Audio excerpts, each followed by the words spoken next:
Welcome to the Empowered Team podcast. Today, I'm so excited to be with you to talk about something that isn't just about a little part of your life, it's about all of your life. It's happiness. How can we have more happiness in our lives?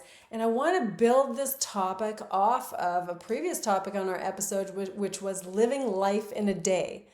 How do you live life in a day? Why did I want to live life in a day? Because I wanted more of that whole life fulfillment happening in just one day. So, of course, we got to explore happiness because most of us want to experience a fulfilled and happy life, one that really feels amazing. So, I broke down this topic of happiness so that you can have more of it in your life by distinguishing what it is and what it isn't, what you need more of, what you need less of in order to have happiness. Are we in or what? Awesome. First, I'm going to tell you about a part of my life that I was working my tail off. I was working so hard. I had opened my business. I had a young daughter. I was literally going from home to the business and back and forth, and that's all I did. And then a few little activities for my daughter so that she could get to her swimming lessons or her gymnastics. I had no social life. Everything was about work. And then this unusual thing was happening in my life. I was eating more than I would ordinarily eat, and I didn't understand why. I was so excited about my business. I was doing things I love. I was fulfilled in my purpose. And I would zip home for lunch. I positioned my business 5 kilometers away from my home. So it was very close in proximity, and I would often go home for lunch. But it was the only time I was alone. And then I would be heading right back to the business. And when I went home for lunch, I found myself eating my lunch and then going back for a second serving of whatever I was eating, and then going back for another serving of some little treat, because I was only really allowing myself to have a break and sit down when I was eating that lunch. Now, to give you a backstory, I was not typically someone who was overeating. When I was a little kid, I was so skinny and so small, and my dad would make fun of me and say, "Hey, you eat like a bird. You just peck at things. You eat like a bird." And I literally had such a small appetite. I would eat such small amounts at my meals. I would hate feeling over full. I would be like a little snack, a little peckish. So I wasn't a person who would typically eat a lot of food. So this was a very, very unusual scenario for my history and my life. So when I actually looked at it, I realized, like I said, that I was only allowing myself to sit down and relax and have a break when I had lunch. So in order to prolong that break, I was subconsciously choosing to eat more in order to have a longer break.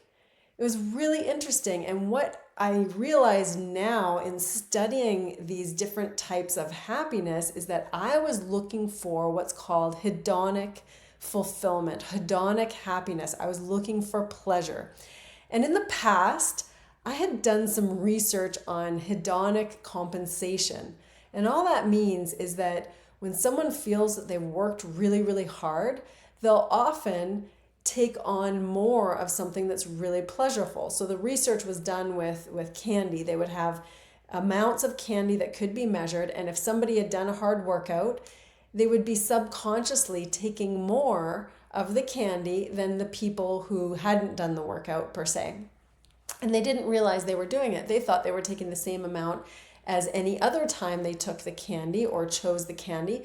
And so there's this interesting subconscious thing that we often do, which is try and give ourselves this amount of pleasure when we perceive that we've been working really hard. Now that's the research on hedonic compensation, but we're talking about happiness. So what does this mean in the context of happiness in our lives, fulfillment in our lives?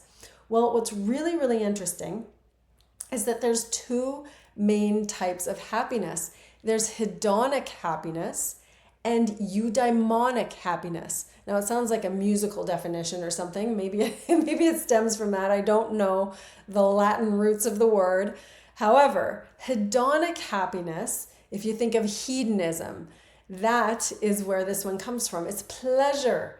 Hedonic happiness is the kind of happiness we get from immediate pleasure, not just any pleasure, now pleasure. This is indulging. Think of indulging in a delicious dessert or buying a new gadget or having a spontaneous fun night out. It usually has a sensory experience, an emotional experience. It's all about having pleasure and avoiding pain. It's feeling good. These moments are great, but they're fleeting. It's the now pleasure. That's hedonic happiness. Now, eudaimonic happiness is very different. This is the flip side.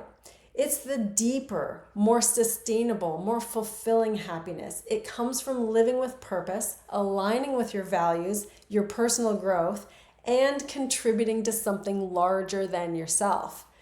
It's the satisfaction you get from working on meaningful goals and cultivating strong relationships. This is eudaimonic happiness.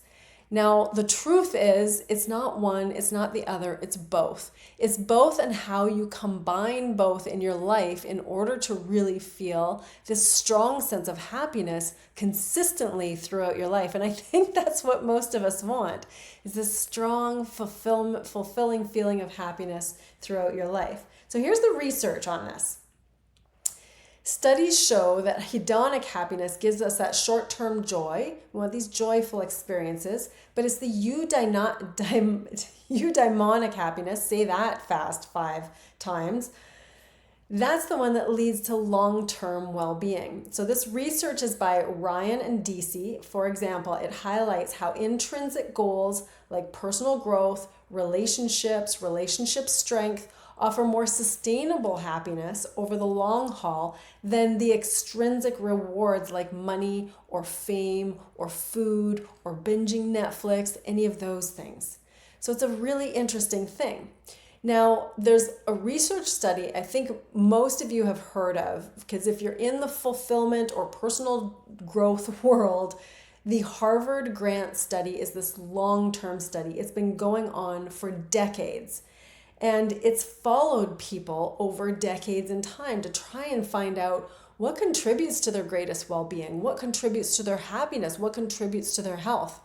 So this is a very, very interesting study. It's one of the longest running studies on happiness, and it's tracked hundreds of lives over many, many decades. One of the most fascinating findings was that wealth and career success weren't the biggest contributors to happiness. Instead, listen in here, it's meaningful relationships and a sense of purpose were the keys to long-term satisfaction. Now, I have to read this quote because it's from the study's director, and the study's director was actually a participant in the study, which is so cool. But this was his quote: "Happiness is love. Full stop. Happiness is love. Full stop." Now, if we pull this together in hedonic happiness and eudaimonic happiness, and you pull that quote in with happiness is love, full stop, you realize that those short-term hedonic joys are the things you really love. Maybe it's your favorite chocolate or your really wonderful, joyous music you love to listen to and dance to right in the moment. And then at the same time, it's the eudaimonic happiness. It's those really fulfilling and loving relationships, even the highs and lows. You embrace it all. That's bringing in the eudaimonic happiness. It is love, full stop. So what I want to bring to you in this topic today, really bring the value in, is how does this look? What does it look like in your life? How do you do this? And if I go back to that example that I gave you an example of how not to do it. How not to do it was focusing only on one and not the other. Now, I gave an uncommon example because what I was doing in the example of working on my fulfillment, working on my purpose only, I was giving you an example of how little hedonic happiness was in my life.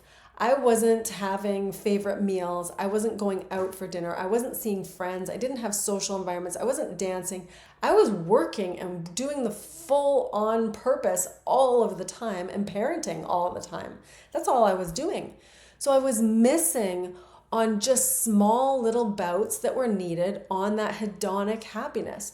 Now, I think the majority of society has it flipped around the other way. There's less focus on deep and meaningful purpose or fulfillment or strong relationships, and more of a focus perhaps on too much of the hedonic joys, too much of the maybe Netflix or the food or maybe the immediate pleasures in life. So what there really is, there's actually a ratio that tends to work for most people. And the ratio is 80% of the eudaimonic happiness and 20% of the hedonic happiness. Well, what does that look like?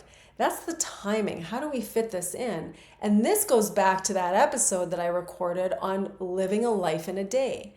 If in a day I wanted to have an amazing life, but I wanted to compress all those amazing things that I want in life into a day, what does that look like? Well, it looks like there's going to be a bout of laughter. There might be some movement and dancing. There might be outdoor time. There might be some pleasurable food in there. And I'm doing that day in and day out as much as possible. Or at least if I couldn't do that living life in a day, I could at least compress it into a week. So that in that week, I'm experiencing all those things that I really want to experience in life. So here's what it comes down to. The first thing is really reflecting on your values, because this is something that you probably have heard a lot if you've listened in from me about values. It is the foundational thing in all of my clients, in any of the companies that I work with, company core values, individual values. When you understand your values and you reassess your values on the regular basis, you understand more about what matters to you and who you really are, who you want to be, and what values you're going towards, what values you're going away from. If you know this, then you're in a situation where you are primed to choose the actions or choose the events or choose the interactions that you want to bring into your life. Because if you're bringing those things into your life, you can create your fulfilling experience of happiness.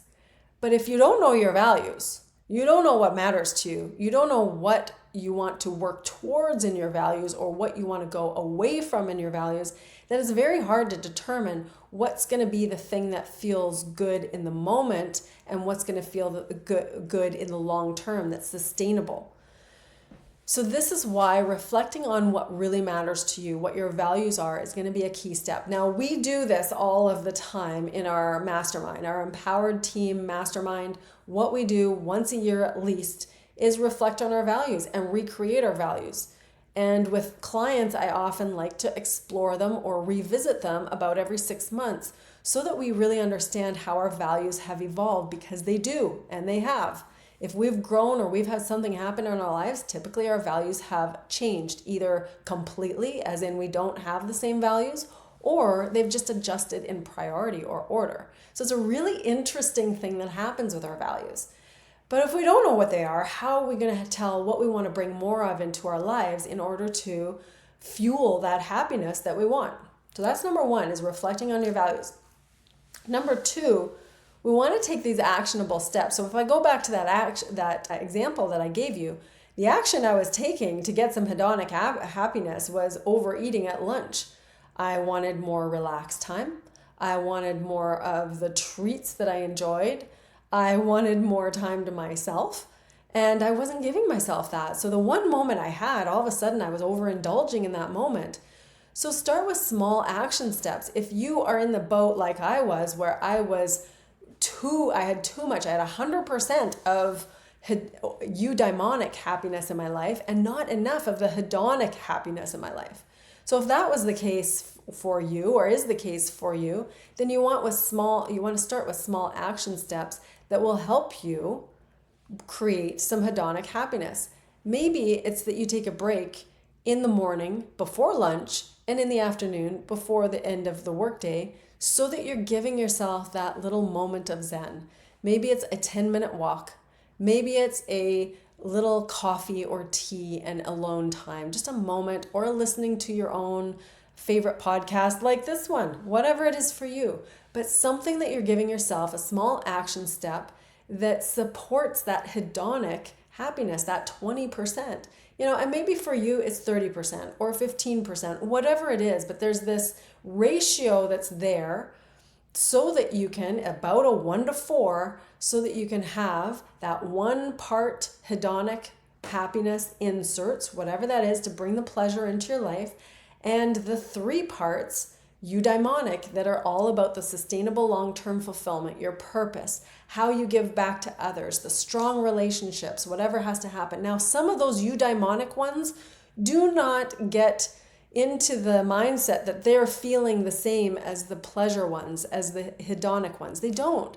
They might feel a little more like commitment or discipline or working hard towards a bigger goal. That's what that zone might feel like. But the hedonic ones are pure bliss. They feel like joy. They're a party in your mouth. They're a dance in your butt, like whatever it is. It is the joy in the moment. It's pleasure. It feels good. It's sensory. Whereas the eudaimonic one is that long term. It might feel like it's worth it. It might feel like it's hard, but it feels good to do that.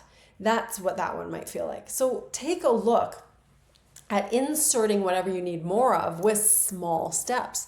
Doesn't mean you revamp your whole life in an hour. It means that you look at, I think I need a vacation.